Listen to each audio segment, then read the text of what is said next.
webinar on how to deal with children and autism in the water. It taught me a lot of insight on how to handle different situations and recognize soft signs of swimmers in the water.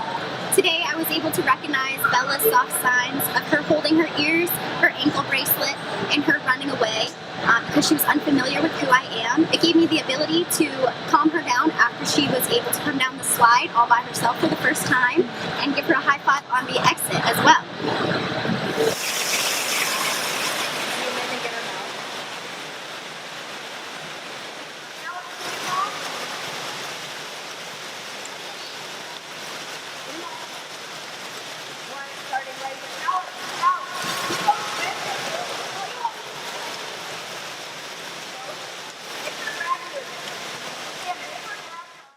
In this section of the video, we wanted to show you how Bella is trying to communicate with her mom that she wants to go over where the slide is.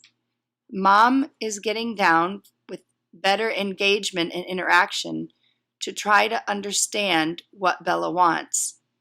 When you see this kind of interaction, it's a very good sign to you that this is a child that you're going to approach differently, and also a child that you will work with the parents. We're having Mom go up to the slide and work to get Bella to sit down and go down with her. The lifeguard is waiting for us, and we realize when we get to the bottom, it's very difficult to prompt Bella to go to the ladder.